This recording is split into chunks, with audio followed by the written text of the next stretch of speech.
Hello mga kameryenda! Welcome to my vlog!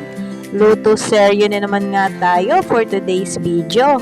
Eto nga at nagluluto ako ng maha blanca kasi most requested talaga ito ng aming mga suki kasi super creamy at sarap na daw ng aming maha blanca.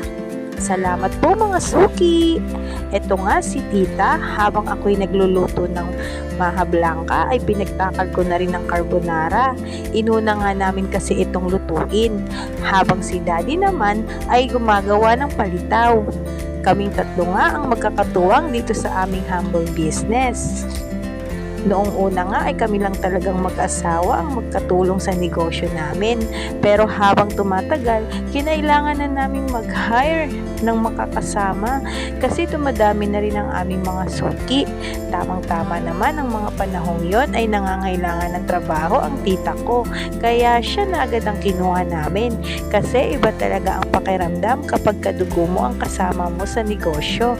Magaan ang loob mo at may tiwala ka. Ngayong araw nga ay 6 na klaseng merienda ang aming lulutuin.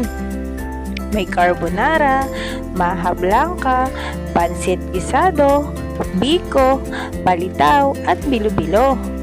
Kapag nagtatanong nga ang aming mga suki kung sino ang nagluluto ng mga merienda namin, ay nagugulat sila kapag sinabi namin na kami rin. Buti daw at nakakaya pa namin pagsabayin ang pagluluto at pagtitinda ng merienda.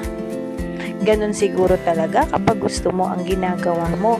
Hindi mo ramdam ang pagod, basta nasa isip mo lang ay maibigay mo ang needs ng mga customers mo at masatisfied sila sa produkto mo.